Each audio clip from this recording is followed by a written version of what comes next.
함께 읽을 말씀 사사기 19장, 사도행전 23장, 예레미야 33장, 시편 3편, 4편 말씀입니다. 자, 오늘 말씀으로 나눌 주제는 주의 말씀입니다. 주의 말씀으로 우리가 살아가야 한다라는 겁니다.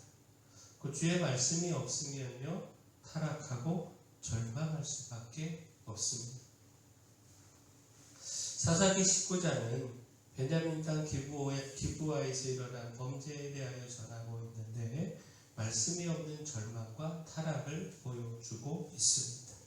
진정한 왕이요 통치자 되신 하나님을 인정하지 않고 그 다스림 안에 거하지 않으며 자기 소견에 옳은 대로 행했던 이 사사시대의 암흑의 상황을 그대로 보여주고 있습니다. 사사기 19장 1절 2절 말씀입니다. 이스라엘의 왕이 없을 그때에 에브라임 산지 구석에 거류하는 어떤 레위 사람이 유다 베들레헴에서 첩을 맞이하였더니 그 첩이 행음하고 남편을 떠나 유다 이 베들레헴 그의 아버지의 집에 돌아가서 거기서 넉 달 동안을 지내매. 자, 하나님께 구별되어 거룩하게 사역해야 하는 레위인이 첩을 두었다라고 하는 말씀, 또한 그 첩이 남편을 버리고 행음하는 일을 했다는 말씀 주목을 해야죠. 그만큼 이 레위인의 가정도 이런 만큼 타락했던 그 당시의 시대를 잘 보여주고 있습니다.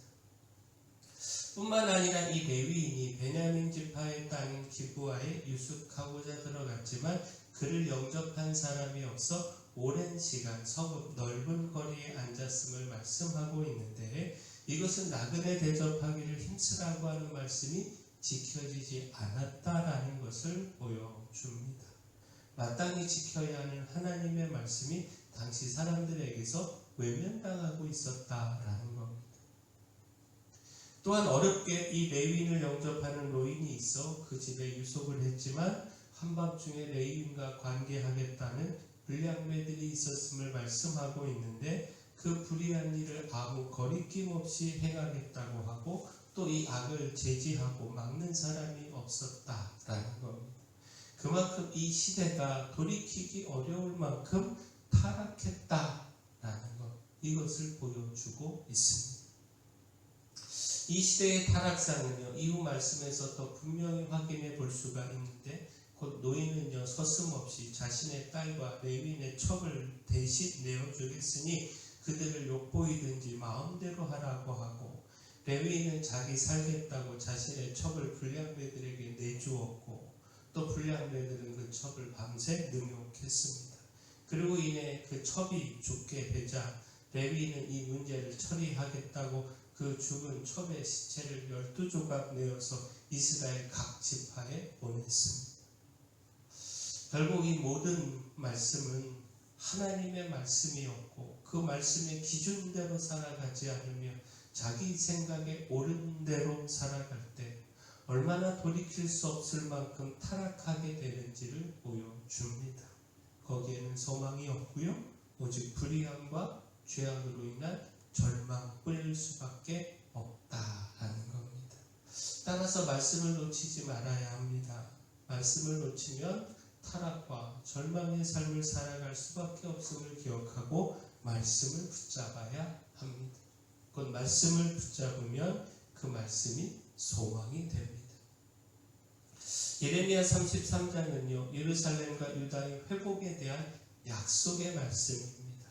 하나님은 시위대 뜰에 갇혀있던 예레미야에게 얼굴을 가리어 돌아보지 않았던 예루살렘 성읍을 치료하며 고쳐 낫게 하고 유다와 이스라엘의 포로들을 돌아오게 할 것이라 말씀을 하셨습니다. 그 성읍을 기쁨과 찬송과 영광과 축복의 성읍으로 회복시키실 것을 말씀하셨습니다.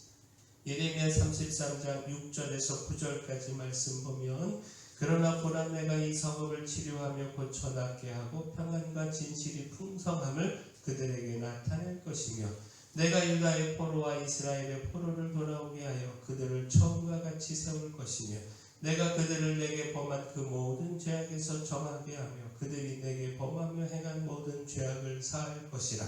이 성읍이 세계 열방 앞에서 나의 기쁜 이름이 될 것이며 찬송과 영광이 될 것이요 그들은 내가 이 백성에게 베푼 모든 복을 들을 것이요 내가 이 성읍에 베푼 모든 복과 모든 평안으로 말미암아 두려워하며 떨리라. 자, 하나님의 이 말씀이 예레미야에게 큰 소망이 되지 않았겠습니까? 시위대 뜰에 갇혀서 점점 멸망으로 향해 가는 그 나라를 바라보며 절망할 수밖에 없었던 이 예레미야에게 그 나라의 구원과 회복은 절망을 이기기에 충분한 소망이 되지 않았겠느냐라는 겁니다. 자신은 시위대 뜰에 갇혀 그 내일의 생명을 장담하지 못하는 것도 그 나라가 끝없는 멸망으로 치달아가는 것도 지금 주신 그 하나님의 말씀, 그 말씀으로 인한 소망으로 더 이상 문제되지 않았을 것이다 라는 겁니다. 자, 이처럼 주의 말씀은 소망이 됩니다. 그 어떤 절망의 상황에서도 주의 말씀을 통하여 내일을 꿈꾸며 소망을 가질 수 있습니다. 또한 주의 말씀은 힘과 용기가 됩니다. 그 사도행전 23장은요, 바울이 공회 앞에 선 것과 바울을 죽이려고 하는 음모, 그러나 그 속에서 돌보신 주님의 은혜를 기록하고 있는데 무엇보다 주목할 말씀이 주님께서 바울에게 용기를 주신 말씀입니다. 그 바울은요, 그를 반대하며 대적하는 대제사장들 비롯한 유대인들로 인하여 두려워할 수밖에 없었습니다. 죽음도 각오하고 예루살렘에 올라왔지만 그로 인해 일어난 소동과 또 그를 죽이고자 하는 사람들 속에서 두려움과 불안함이 깃들 수밖에 없었습니다.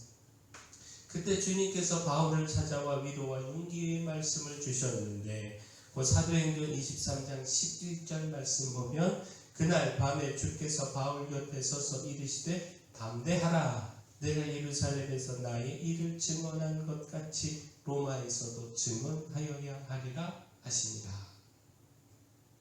자, 담대하라고 하는 주의 말씀을 통하여 바울이 두려워하고 있었다라고 하는 사실을 생각해 볼 수 있는데 그러나 주의 이 말씀이 바울에게 큰 위로와 힘이 되지 않았겠습니까?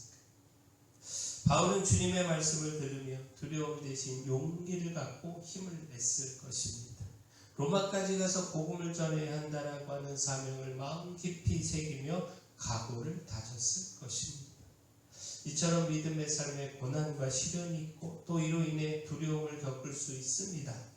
그러나 주님의 말씀은 능히 그 모든 두려움을 이기는 힘이 됩니다. 그 말씀으로 힘을 얻고 용기를 얻을 수 있습니다. 마지막 주의 말씀은요, 평안과 기쁨이 됩니다. 시편 3편은 아들 압살롬의 반역으로 인해서 다윗이 왕궁을 버리고 급히 도망 중에 쓴 시입니다. 시편 4편은요, 자신의 힘이 아니라 하나님을 신뢰해야 함을 노래하는 시입니다. 자, 여기서 주님의 말씀이 평안과 기쁨이 됨을 보여주고 있습니다. 주의 말씀이 어떤 환난과 위기의 상황에서도 두려워하지 않게 하며 그 무엇과 비교할 수 없는 기쁨을 누리게 함을 전하고 있습니다. 그 시편 3편 6절 말씀 보면 천만인이 나를 에워싸 진친다 해도 나는 두려워하지 아니하리이다. 자, 둘러싸이는 수많은 대적들로 인하여 두려울 수밖에 없는 상황이지만 다윗은 하나님 앞에 도움을 구했고 또 그 주신 응답, 곧 말씀 속에서 평안함을 누릴 수 있었다라는 겁니다. 자, 시편 4편 4절, 7절, 8절 말씀도 보면 주께서 내 마음에 두신 기쁨은 그들의 곡식과 새 포도주가 풍성할 때보다 더하니이다. 내가 평안히 눕고 자기도 하리니 나를 안전히 살게 하시는 이는 오직 여호와이시니이다. 자, 주께서 주신 기쁨은요, 주님의 은혜와 응답 속에서 누리는 기쁨입니다. 곤궁함 중에 다윗은 기도했고 주님의 응답을 확신하며 기쁨을 누릴 수 있었다라는 겁니다. 또한 주님의 돌보심과 보호하심을 확신하면서 평안을 누릴 수 있었다라는 겁니다. 자, 우리의 삶에 환난이 있고요, 고난과 두려움의 상황이 있지만 우리는 하나님 앞에 기도할 수 있고 하나님은 그 기도를 들으시고 응답의 말씀을 주십니다. 바로 그 말씀이 우리를 평안케 하고 기쁘게 합니다.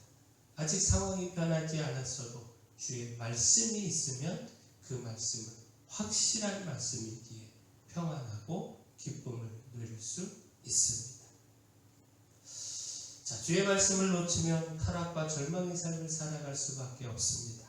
그러나 주의 말씀을 붙잡으면 그 말씀이 소망이 되고 담대함과 힘과 용기가 되고 평안과 기쁨이 됩니다. 하나님, 우리가 이 말씀으로 소망의 삶, 담대함과 평안의 삶, 또 기쁨의 삶 살아가기를 소원합니다. 사랑의 주 하나님, 주의 말씀으로 죄와 불의를 이기고 소망의 삶을 살기를 소망합니다. 어떤 두려움의 상황에도 넘어지지 말고 주께서 찾아와 주시는 말씀으로 힘과 용기를 얻게 하시고 주님 주시는 소망의 말씀을 믿고 붙들어 절망을 이기고 평안과 기쁨의 삶을 살아가게 하여 주시옵소서. 교회 내 연약한 모든 분들 또 주님 강력한 손으로 안수하시고 또 주의 말씀 보내주셔서 치료하시고 회복케 하여 주시옵소서. 저희 교회 주신 사명, 이 마을의 빛이요 소금으로서의 사명 잘 감당할 수 있도록 일꾼도 보내주시고 또 물질도 힘도 더하여 주시옵소서. 모든 것 주님께 맡기옵고 예수님 이름으로 기도합니다.